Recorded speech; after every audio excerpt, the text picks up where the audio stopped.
How's it going, everyone? As always, my name is Jimmy Champagne. This is PSReady, my channel all about PlayStation. In today's video, we've got 3 topics to cover, starting out with some spec leaks around the PlayStation 6 and some new info on how different the actual consoles are. Spoilers, they're not really all that different. Then we got to talk about some new hard data that we got that shows why Sony is so dead set on making a live service game. And finally, Death Stranding 2 is being called a masterpiece. So I'm going to go through some of the reviews and let you know why you should be excited for what seems like the first heavy-hitting PS5 game from Sony this generation. So yeah, let's jump into the first news story here, which is some spec info on the PlayStation 6 and just some like general philosophy on where everything is going with PS6, the next gen Xbox, and everything else. So this is coming from Kepler. It's a Twitter account that seemingly is very accurate. I'm pretty sure they're the ones who leaked the body shell for the PS5 Slim and Pro. Regardless, I've talked about their tweets a lot on my Deck Ready channel because they seem to have the finger on the pulse in terms of, everything related to the newest, latest, and greatest hardware. So both consoles are partnering up with AMD, and even though Xbox is doing something totally different than what they've done before, which is basically making a PC that's going to have a SteamOS style interface where you can interface with it with a controller and use it like a game console if you want to, but if you also want to use it as a desktop PC, that functionality will be there as well. It'll have 2 separate instances of its operating system. It's not by any means new tech. It's exactly what SteamOS does, and I'd argue it does it a lot worse than what SteamOS already does and has done for the past 3 years, but that's a little bit different than what Sony's going to do, which is make a game console. They're going to make a device that's made to play games at the end of the day. It's not going to have any extra bells and whistles that make having a desktop or like sending emails any better. And I'd argue that's the philosophy they should be taking, because why would anyone in their right mind who doesn't have an Xbox library already built up or, invest in Game Pass in any way, look at that and say, well, I've got a ton of digital PlayStation games just sitting on my shelf. I've got some physical ones too. I've spent thousands of dollars on PS5 and PS4 games over the past 2 generations, but man, being able to open up Gmail on my Xbox console is really selling me. I don't think that's really going to work out all that well for Xbox, but that's what they're doing.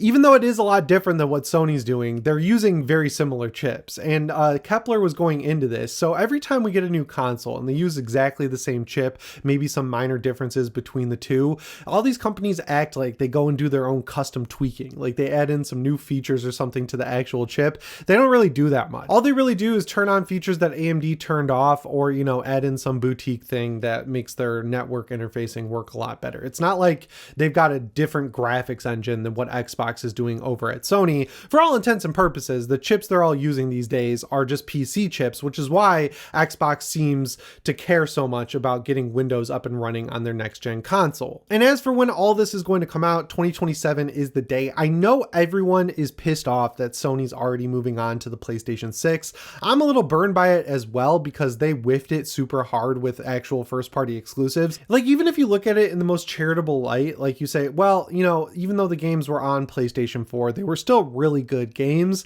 I don't think really anything this generation has held a candle to the heavy hitters of the last generation, like Spider-Man, God of War 2018, Uncharted 4. Even if God of War Ragnarok was better, in my opinion, than 2018, it's still a sequel that's building on the stuff that was built in 2018. There was nothing really all that new. And I know everyone points to Returnal. I do it myself, but like, gun to my head, I'm not going to sit here and act like Returnal is on the level with stuff like Uncharted 4. It's cool. It's a cool new IP from Housemarque, and it was cool to see them go from 2D side-scrolling indie games to like a full 3D third-person shooter that had ray tracing and great graphics and 60 FPS gameplay, but like, it's not at the level. It's not holding a candle to what we got with Ghost of Tsushima. You probably agree and get what I'm saying, but like, if that's the shining example of a true PS5 next gen game, something went wrong down the line with the first party output of Sony this gen. Thankfully, it looks like it's kind of righting the ship right at the end, like I've been predicting for years, but like up until now,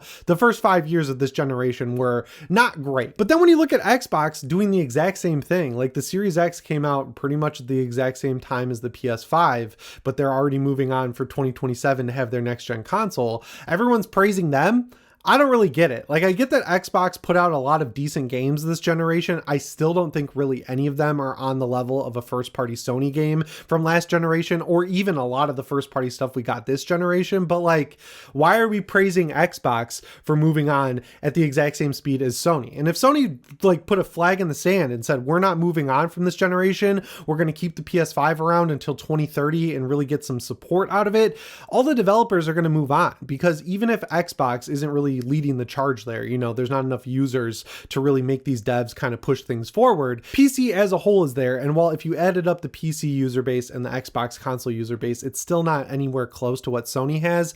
It's approaching it, so they're going to want to continue to move forward, especially when all the software manufacturers and engine makers like Unreal and Epic and everyone are trying to get to Unreal 6. They're going to need to have hardware ready to go to sell to people, whether, you know, they want to or not. So it's a really annoying situation, because if you move all the games talk, which sucks because that's the most important thing to a console, from the equation, the hardware gains they're going to make seem to be pretty good. I'm not going to sit here and pretend like it's going to be like the jump from PS2 to PS3 or even PS3 to PS4. It's going to be an iterative jump for sure, because there's just diminishing returns as time has gone on, but it looks like they're just refining it, sort of like Nintendo did with the Switch 2, to get 60 FPS in a lot of the games that are really pushing the current gen console, which is a worthy thing to do, I guess, especially if they're being forced by other manufacturers. But yeah, they're hard at work on the PS6. They're acting like they just started. They've been working on this thing for a couple of years. You know, like, they start so early on this stuff, especially because they're using older hardware. They got to sell it at around $500 to $700 to really sell the amount that they need to keep people in their ecosystem. And that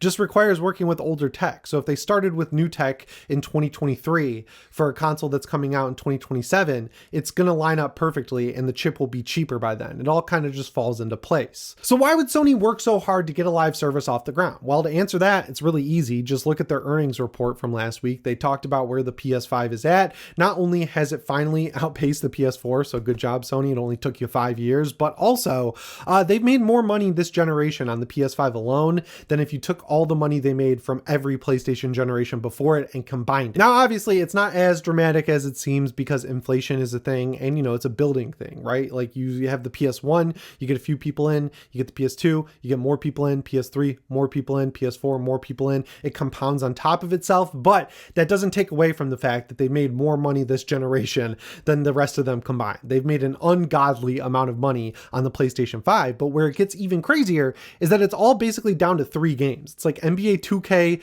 FIFA, and GTA 5. Those 3 games are basically carrying the entire PlayStation ecosystem on their back, with things like microtransactions, battle passes, and everything else that comes along with a live service game. How does that make Sony money? Well, every time you make a purchase on the PlayStation Store through one of these games, Sony just gets 30% of that cut deposited into their bank account. So they're looking at that with their greedy eyes and saying, well, how cool would it be if we had our own live service game where every time someone made a microtransaction purchase, we got 100% of the revenue instead of just 30. And it really is that simple, because if they can just get one of those games just off the ground, running reliably in the background with regular content updates, and they don't have to work in studios like Naughty Dog, Santa Monica, you know, they're heavy hitter single player franchise game companies that bring people in like us to the PlayStation ecosystem, they can fund those games with the money that they're making off the live service game. Is it good? No, hell no. I'm so sick of live service games. I like that all of these multiplayer games are kind of going back to the 360 era where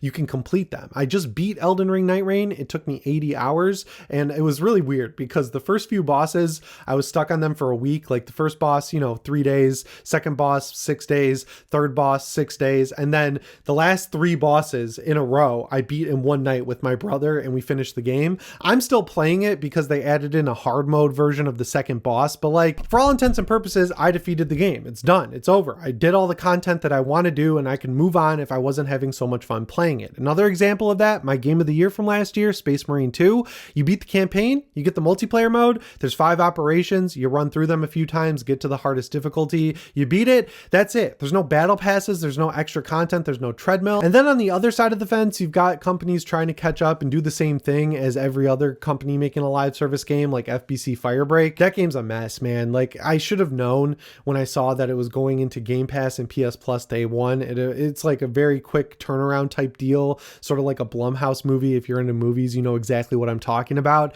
I played around 4 or 5 hours of it with my friend Jake for his Game Ranks video, and it's fun. Like, I think it's a smart way to make it where you just reuse assets from Control and make a Left 4 Dead game in it, but it is so content light and artificially blown up that it's crazy. Like, there's 5 levels, right? But they're all split into 3, but they just build on each other. So like, if you go to the first level, you do the first part of the first level, you extract. You do the second part of the first level, and it's the first part and the second part, you extract. You do the third part, it's all 3 parts. So like, technically there's only 5 levels. They also gate the upgrades behind a Helldivers battle pass, but like, that's stupid because it makes it seem like you have choice, right? Like, you get credits when you extract and you can spend them on anything you want in the battle pass, but it has the page system. So you don't unlock the next page till you fill out the first one. So it doesn't really matter what order you go in, because regardless, if you want the upgrade that's in page 2, you got to finish out page 1. So it's just really not thought out at all.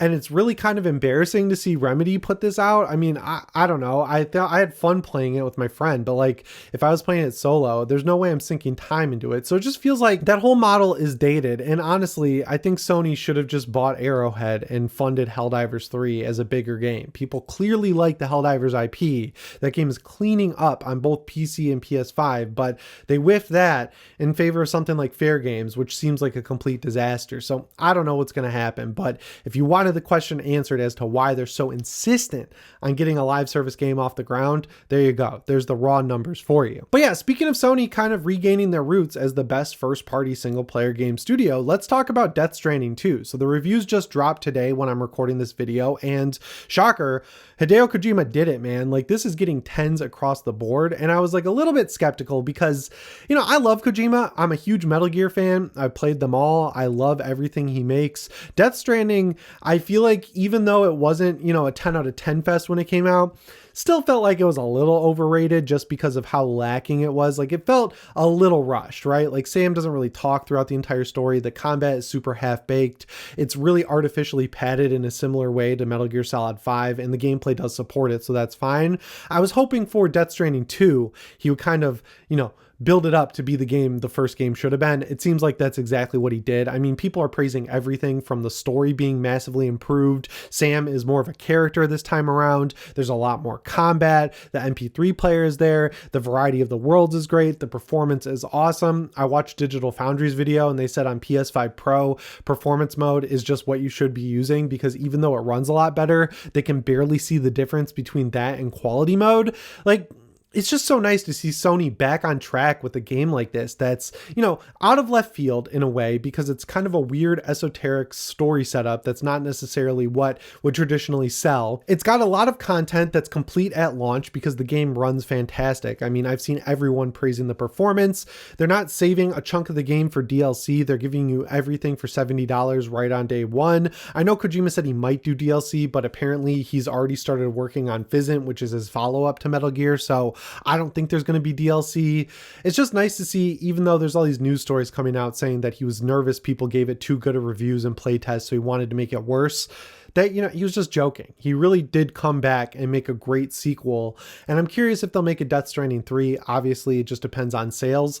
The big bummer here, it's not a true first party exclusive. They don't own the IP at Sony. They don't own Kojima Productions. I'll take a win when I can get it, especially with how not great the first party output has been this generation. It's just nice to see things back on track in terms of reviews and quality of game. It's Sony firing on all cylinders, which is exactly what you want. And it makes me more excited for Ghost of Yotei. I think they're going to nail that as well. And that is a true first party exclusive. So I'm very excited. I'll probably pick up Death Stranding 2 at the end of this week. If you've got a PS5 or PS5 Pro, no excuse not to check this game out. I mean, this is the first big first party exclusive we've gotten in a long time. So show some support. Anyway, guys, as always, my name is Jimmy Champagne. I'll see you in the next one. Thanks for watching and shape on.